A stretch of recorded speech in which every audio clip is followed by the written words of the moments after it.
Senado Federal aprovou uma PEC que limita os poderes amplos e irrestritos do STF. Isso causou uma grande repercussão e eu vou explicar tudo para você no vídeo, mas antes já sabe, se inscreve no canal, deixa um like no vídeo e se você for contra os arrombos do STF, ative o sininho para receber as notificações sempre que chega um conteúdo aqui nesse canal. Eu vou explicar para você os contornos disso. O Senado, por incrível que pareça, aprovou uma PEC que limita os poderes do STF. Resumidamente, entre outros assuntos, o que mais marca é que a PEC impede que os ministros deem uma liminar em decisão monocrática, que é aquela exarada por um único ministro. Numa canetada, ele dá uma decisão e impacta o país inteiro. Isso, naturalmente, vem causando uma série de transtornos no país. Então, ela joga a responsabilidade para o colegiado. A PEC ela não acaba com o STF, mas ela limita o poder do ministro.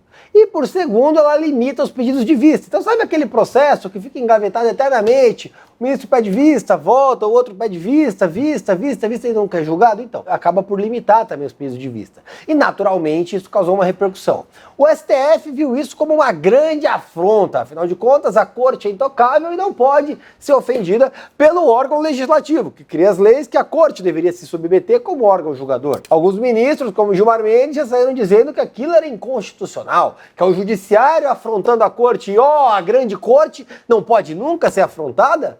Por qual motivo o órgão legislador não pode legislar? E aí, sob o manto da inconstitucionalidade, transformando a toga em sua militância, o STF então resolve dizer que tudo é inconstitucional. Qualquer decisão legislativa votada e aprovada pela ampla maioria dos senadores do Congresso Nacional simplesmente se torna inconstitucional. E até que ponto fica a constitucionalidade disso tudo? Onde está a constitucionalidade quando o STF vai se imiscuir na decisão do Legislativo, sobrepujando, usurpando, acabando com a separação dos poderes? Onde está a constitucionalidade quando o STF eventualmente avoca para si a responsabilidade de julgar o país inteiro e não apenas aqueles que têm foro privilegiado? Onde está a constitucionalidade numa prisão de 17 anos para uma senhora que adentra o Congresso Nacional munida de uma Bíblia e um terço? Vamos concordar? É totalmente constitucional a decisão do Senado. O que é inconstitucional são os arroubos praticados ultimamente pelo STF e, felizmente, num sopro de luz, o Senado resolve balancear os poderes do país. Uma decisão, na minha leitura, com todo respeito, corretíssima, do Senado Federal. Só que isso causou um grande rebuliço. O Jacques Wagner, líder do governo no Senado, petista, surpreendentemente votou para limitar os poderes do STF. E a gente critica, mas olha, é surpreendente. O Jacques Wagner é o líder do governo do PT no Senado, ele é petista e ele votou. Só que aí isso causou um rebuliço, já começaram a atacar o Jacques Wagner. O Jacques Wagner virou um pária. E aí surgiu essa matéria onde o título é que acabou a lua de mel do governo com o STF. Dá uma olhada no vídeo.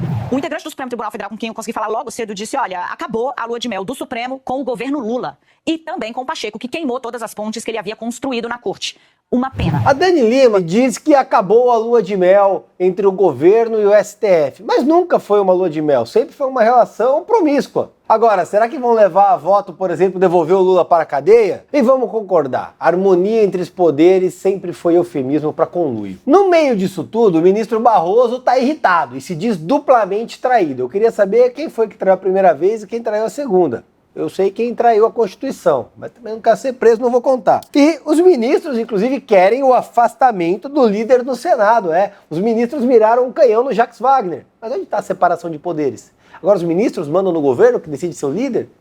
Esquisito, né? O que dizem é, ou Jacques Wagner sai, ou não tem mais papo do STF com o Planalto. Então vamos concordar? Conhecendo Lula, conhecendo o que sustenta o Lula, o Jacques Wagner já caiu lá na Austrália. Só que, curiosamente, a imprensa está do lado do STF. E a Miriam Leitão diz que medida é contra a democracia. Como Miriam Leitão é contra a democracia? A medida é democrática. Senadores eleitos pelo voto democrático legislaram, fizeram aquilo pelo qual são pagos, criar leis. Só que ela disse que isso é mais um ataque contra o Supremo e falou que os senadores fizeram um conluio contra a democracia. Como um conluio contra a democracia? O que é democracia? Alguns ministros do STF, indicados num acordo político, indicados politicamente, nomeados pelo presidente da República, ou senadores eleitos democraticamente? Inclusive o senador líder do governo do PT.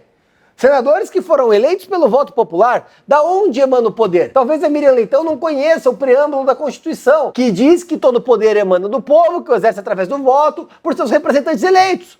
Eleitos, não indicados pelo presidente do STF. A democracia emana diretamente da Casa Legislativa. A Casa Legislativa que exerceu a sua função. Essa é a essência da democracia. Só que democracia se tornou a palavra para justificar os arroubos autoritários praticados por membros da esquerda. E aí, sob o manto da democracia, eles atacam qualquer opositor, que se tornam golpistas, se tornam fascistas, mesmo que estejam exercendo o pleno e regular exercício de suas funções. É bizarro o que a gente vê hoje no país. Dá uma olhadinha no vídeo da Miriam Leitão.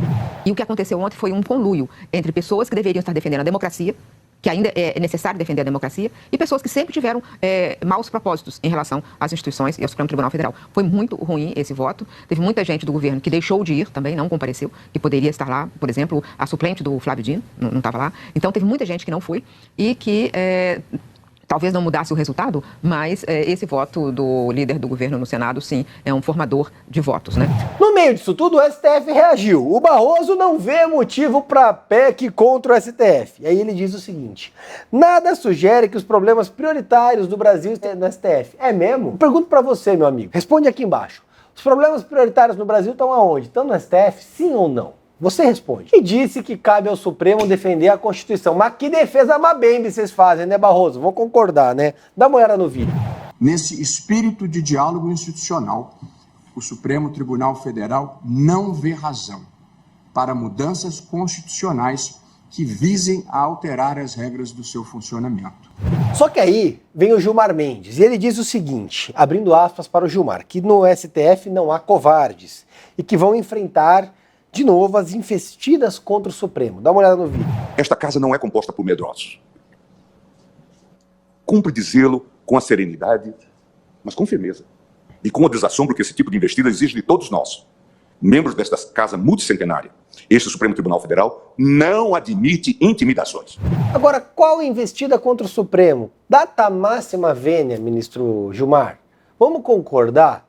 É simplesmente o legislativo legislando. Vocês vivem, nós todos vivemos, sob o império das leis. Quem legisla é o legislativo. Se o Senado legislou, é a sua competência constitucional. Sugiro aos ministros que leiam a Constituição e vejam quem compete legislar. Olha que interessante. Vou dar uma aula de direito constitucional para os ministros do STF. Olha só. Vai lá você, pequeno gafanhoto que está vendo esse vídeo. Artigo 44 da Constituição Federal. O livrinho. O poder legislativo é exercido pelo Congresso Nacional, que se compõe da Câmara dos Deputados e do Senado Federal. Ou seja, o órgão legislativo é o Senado, é a Câmara dos Deputados, o Congresso Nacional, nobres senadores. Eles simplesmente legislaram e eu espero que vossas excelências, como guardiões da Constituição que são, respeitem o livrinho. E aí, no meio disso tudo, olha só que interessante. Lembra da campanha? O Lula ficava falando de saúde, saúde, saúde, saúde, dinheiro para saúde? Pois é, o Tribunal de Contas da União permitiu que o Lula descumpra o piso da saúde. E agora, Guilherme Boulos? E aí, hein? O novo entendimento é que o piso da saúde só vale pro ano que vem. Por quê? Porque é interessante pro Lula, então eu sinto muito. Com isso, o PT não vai ter que fazer um repasse de 20 bilhões de reais para a saúde, ou seja, eles podem repassar, sei lá, para a Lei Rouanet, que é mais interessante para eles. Mas quando era o Bolsonaro, era pancadaria. Olha o que o Guilherme Boulos, esse hipócrita, falou. O governo voltou a falar ontem sobre acabar com o piso constitucional de gastos com saúde e educação. Na era Bolsonaro, o Estado é para servir a miliciano e banqueiro, não para garantir os direitos básicos do povo. E agora, senhor Boulos? E agora, seu hipócrita, seu invasor de terras, seu canalha inescrupuloso? E agora? Por que não vai bater no Lula quando ele descumpre o piso da saúde? Aí pode, né? Porque é teu capacho, é teu comparsa, aí você pode fazer o que bem entende, né? É lamentável como as pessoas não enxergam a hipocrisia desse cretino. É lamentável. E o Luiz Inácio Lula da Silva falou que nunca usou um cartão de crédito na vida. Dá uma olhada. Eu não tenho cartão de crédito. Eu nunca usei cartão de crédito de medo. É mesmo? De medo, por quê? Você não vê dinheiro na sua mão, então É fácil, né? É fácil gastar.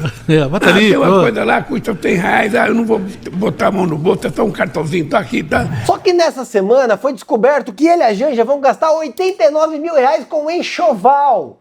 Enxoval, sabe, fronha, sabe, travesseirinho, R$89 mil. Eles que já gastaram 65 no sofá, 40 na cama, 200 mil numa mesa, vão gastar R$89 mil num enxoval. Talvez o Lula nunca tenha usado o cartão de crédito na vida, mas o cartão corporativo é uma farra. Inclusive foram mais de 15 milhões somente esse ano. Enquanto você, trouxa, faz o L. Só que esse é o mesmo Lula que critica quando a classe média tem 2 televisores, dá uma olhada. Tem um limite que pode me contentar como ser humano. Eu quero uma casa, eu quero casar, eu quero ter um carro, eu quero ter uma televisão. Não precisa ter uma em cada sala. Uma televisão já tá boa. O pior de tudo é que tem idiota que defende e acha que ele é o pai dos pobres, enquanto leva uma vida nababesca, torrando dinheiro justamente dos mais pobres. Tamo junto, um abraço e vamos processar tudo.